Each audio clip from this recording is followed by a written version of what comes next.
120 countries so far have pledged to move in one of the ambitions for tripling the shift to clean energy. That's besides the initiative you've mentioned that John Kerry led, where about 20 countries endorsed tripling their nuclear power.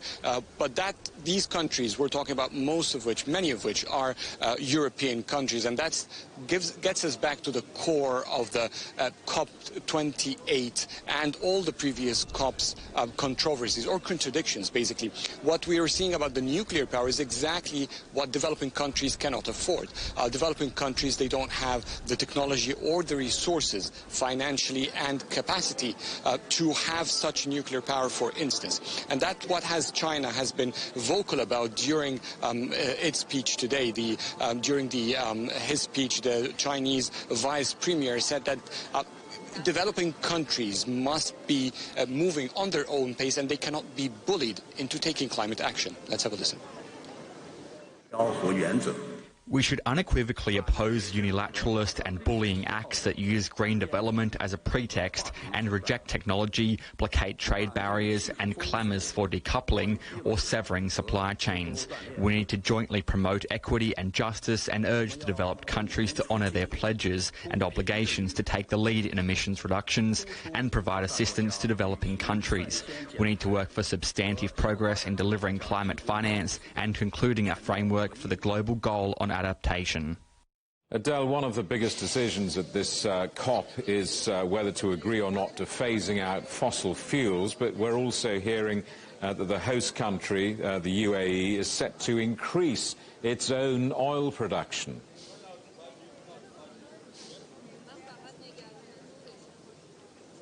Yes, the United Arab Emirates, according to an intelligence oil report from one of the oil surveying companies, is that the UAE, with its current infrastructure and agreements that have been done recently, it seems that the United Arab Emirates is on a track to expand its oil production from the current about 100 billion barrels a day to 1.5 billion.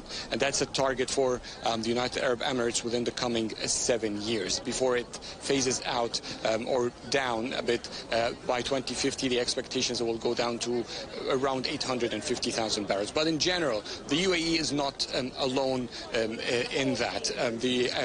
Saudi Arabia as well is on a bigger plan, actually, where its production will be way, in terms of percentage, it will outweigh what the United Arab Emirates is doing. But still, using the COP or the reports that the UAE is using the COP to sign and land oil and gas deals has upset some of the people on the COP28 committee, including former president of the Marshall Islands, who has resigned from her position.